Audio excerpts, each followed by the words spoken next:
संतोष देशमुख हत्या प्रकरणी आता संध्या सोनवणे यांची चौकशी झाली आहे। सीआयडीकडून संध्या सोनवणेंची चौकशी करण्यात आली आहे। संध्या सोनवणे अजित पवार गटाच्या युवती प्रदेशाध्यक्ष आहेत। सोनवणेंसह अन्य 3 जणांची देखील चौकशी झाली आहे। संतोष देशमुख हत्या प्रकरणात संध्या सोनवणेंची चौकशी झाली आहे। संध्या सोनवणे या अजित पवार गटाच्या युवती प्रदेशाध्यक्ष आहेत। त्यांच्यासोबतच अन्य 3 जणांची देखील चौकशी झाली आहे। सीआयडीकडून संध्या सोनवणे यांची चौकशी करण्यात आली आहे। संध्या सोनवणे यांच्यासोबतच आणखी 3 जणांचीही इथं सीआयडीनं चौकशी केली आहे।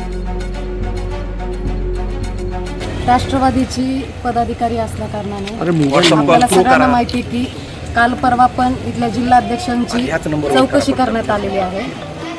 ज्या पोलीस यंत्रणेला ज्या काही माहिती हवी आहे त्या विचारण्याचा प्रयत्न केला आणि माझ्या परीने जे काही सांगता येत आहे तेवढं मी नक्कीच सांगितलं। काय विचारलं नेमकं? हे 5 चौकशीतले मुद्दे आपण बाहेर सांगू शकत नाही।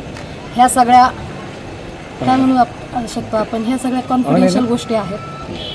पण मागच्या 7 तासापासून तुमची चौकशी होते। 7 तास नेमकं काय विचारलं? नाही 7 तासापासून असं नाही, माझ्या अगोदर पण बऱ्याच लोकांची चौकशी करण्यात आलेली आहे। मी काय एकटीच नाही, आज माझ्या माहितीप्रमाणे 8-10 लोकांना नोटीस दिलेली होती। त्याच्यामुळे मला जे काही विचारलेलं आहे हेच की पक्षांतर्गत आम्ही एकत्र काम करत असताना ज्या काही माहिती पोलीस यंत्रणेला पाहिजे असतात त्या आम्ही सांगण्याचा प्रयत्न केला।